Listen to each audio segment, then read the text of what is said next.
আসসালামু আলাইকুম এভরিওয়ান। আজকের ভিডিওটা শুরু করছি অনেক রাত থেকে। এখন তো প্রায় রাত 2:30 বাজে। তো সিমির বাবা দীর্ঘ 5 মাস পরে চলে আসলো বাড়ি সৌদি আরব থেকে আলহামদুলিল্লাহ।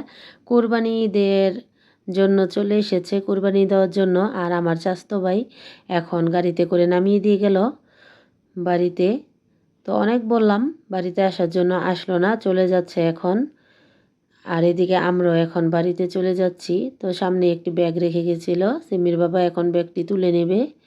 তো অনেক রাত হওয়ার কারণে দেখুন আমাদের বাড়ির সবাই ঘুমিয়ে আছে। তো এখন আমরা ভাত খাওয়া দাওয়া করব, যেহেতু কালকে কালকে বললে হবে না, আজকেই পবিত্র হজ। তো আমরা সেহেরি করব। এখন ভিডিওটা অফ করে রেখেছিলাম আর একবারে চলে আসলাম সকালের নাস্তায়। তো সিমির বাবা রোজা রাখেনি, অনেকটাই জার্নি করে এসেছে, তার জন্য এখন পরোটা ডিম পোচ করে দিলাম। সে এখন বসে খেয়ে নেবে। আমি তো রোজা রেখেছি। তো এই পবিত্র হজের দিনে আল্লাহ যেন সবার দোয়া কবুল করে নেয়। তো এখন নাস্তা করে নিচ্ছে। আর সারামণি, শেফামণি সবাই তো চকলেট খাচ্ছিল। আর সিমরানমণি দেখুন কিভাবে চকলেট খাচ্ছে। যেহেতু ওদের বাবা এসেছে, ওদের তো আনন্দের কোনো শেষ নাই। তো খাওয়া দাওয়া করতেছে, এরপরে চলে যাবে হাটে।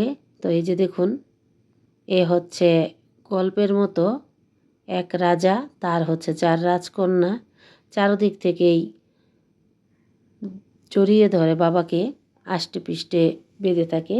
তো এই যে এসে পড়েছে সিম্মি, শেফা, সারামণির হচ্ছে ব্যাংক। এখন এটিএম কার্ড চাইলেই টাকা দেয় শুধু। তো এখন দুইজনকে টাকা দিয়ে চলে যাচ্ছে হাটে গরু দেখার জন্য। নাস্তা করে এবার গরু দেখতে চলে যাচ্ছে হাটে। আমিও চলে আসলাম রান্নাঘরে। এখন তো বসিয়ে দিয়েছি ডাল। আজকে ডাল রান্না করব আম দিয়ে, সাথে আছে যে লেয়ার মুরগি। তো হয়ে গেল আম, ডাল, টক ডাল যেটাকে বলে। আর ভাত বসিয়ে দিয়েছি, এখন পেঁয়াজটাও ভেজে নিচ্ছি।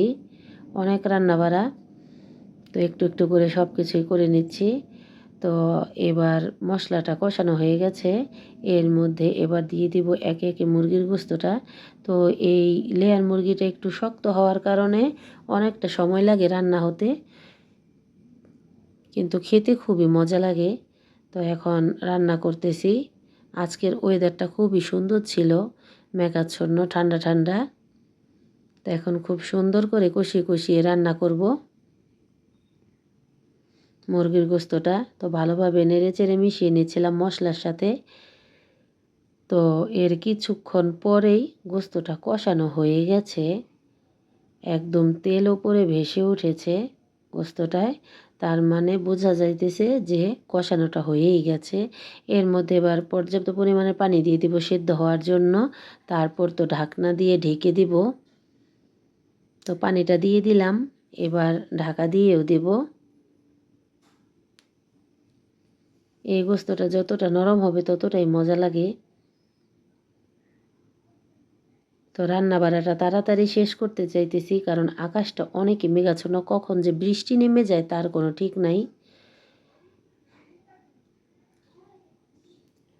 তো এইবার গোস্তটা ঢেকে দিলাম আর বসিয়ে দিলাম পাশের চুলায় পাট শাক। পাট শাকটা রান্না করে নেব খুব ভালোভাবে। প্রথমে পাট শাকটা একটু সেদ্ধ করে নিচ্ছি ভালোভাবে। আজকে তো এই রান্না করেছিলাম, ডাল, পাট শাক আর হচ্ছে মুরগির গোস্ত। তো এই যে আকাশটা একদম মেঘাচ্ছন্ন, বাতাস বইতেছে চারদিকে। রুমি সিমরানমণিকে নিয়ে বাহিরে দাঁড়িয়ে আছে, প্রচণ্ড বাতাস, আকাশ বাতাস মনে হইতেছিল ভেঙে যাচ্ছে।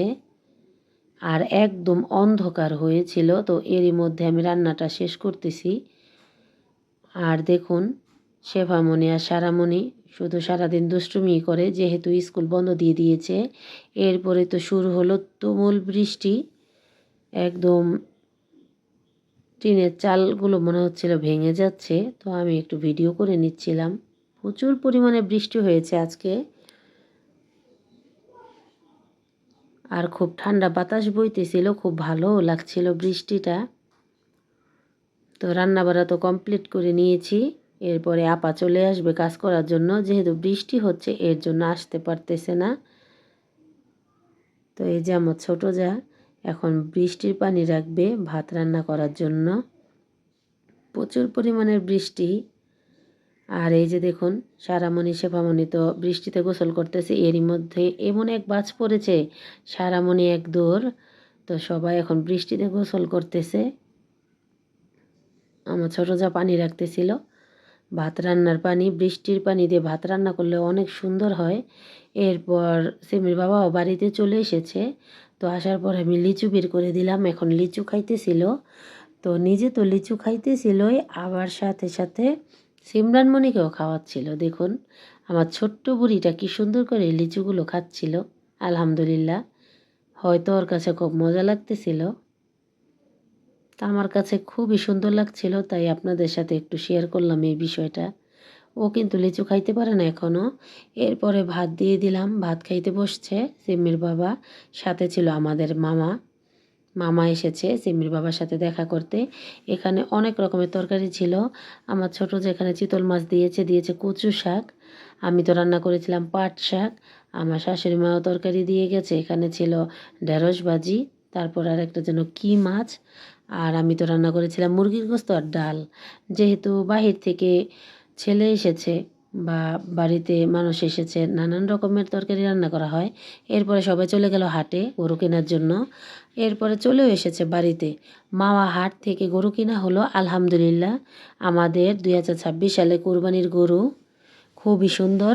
তো গত 5 বছর ধরে এই হজের দিনেই আমরা রোজা রাখি, আর এই হজের দিনেই হচ্ছে আমাদের গরুটা কেনা হয়। এই জিনিসটা আমি এইবার নোটিস করলাম। প্রতি বছরই এই হজের দিনেই আমাদের গরু কেনা হয়। তো প্রতি বছর সিম্মির বাবা রোজা রাখে, এই বছর রোজাটা রাখতে পারেনি, কারণ অনেকটা জার্নি করে এসেছে। আমি বলেছিলাম আমি রাখার দরকার নাই। তো গরু কেনা হয়ে গেল আলহামদুলিল্লাহ।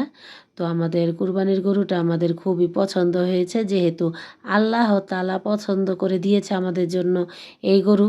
তো আমাদেরও খুবই পছন্দ হয়েছে গরুটা। আল্লাহর নামের কুরবানি হবে। তো গরুটাকে সারা বাড়ি একটু ঘোরানো হচ্ছিল, বাড়িটা হাঁটানো হচ্ছিল গরুটাকে দিয়ে। এইবার বেঁধে রাখা হবে। তো আমাদের গরুটা দেখে সবাই মাশাল্লাহ বলবেন। আমাদের কোরবানির গরু। আর এই যে সিমরানমণি তো ওর বাবার কোলে এখন গরু দেখতেছে একটু পর পর যে। তো গরুটা এখন একটু বসেছে শান্তভাবে। তো অনেকেই আসতেছে আমাদের। আমরা যেহেতু গ্রামে বাস করি, সবাই একসাথে মিলেমিশে থাকি, সবাই সবার বাড়িতে যাই, গরু দেখি খুবই ভালো লাগে, অনেক একটা আনন্দ। এখানে আমার চাচা শ্বশুর বসে আছে, আমার শাশুড়ি মা আছে পাশে, তারা বসে তো গরু দেখতেছে আর কথা বলতেছে। আমার চাচা শ্বশুর একটু অসুস্থ, সবাই দোয়া করবেন। এরপরে হয়ে গেল সন্ধ্যা। আমি তো এখন ইফতার করতে বসে পড়েছি। সকালে যখন পরোটা বানিয়েছিলাম, আমার খুব মনে চাইছিল পরোটা খাওয়ার জন্য ইফতারিতে। এর জন্য এখন পরোটা, চা আর হচ্ছে মুরগির গোস্ত নিয়ে নিয়েছি। আজান দিয়ে দিয়েছে, তো এখন পানি খেয়ে রোজাটা ভাঙলাম। এবার পরোটা দিয়ে আর হচ্ছে মুরগির গোস্ত দিয়ে খাবো, সাথে ছিল চা। তো আজকে এই পর্যন্তই। আমি ইফতার করতে করতে ভিডিওটা শেষ করছি। আমার ভিডিওটি যদি ভালো লাগে লাইক কমেন্ট শেয়ার করবেন, সাবস্ক্রাইব করবেন, আমার চ্যানেলের পাশে থাকবেন, আমার ছোট্ট চ্যানেলটি বড় করে তুলবেন। ভালো থাকবেন, সুস্থ থাকবেন, আমার চ্যানেলের পাশেই থাকবেন। এখানে বিদায় নিচ্ছি। আল্লাহ হাফেজ।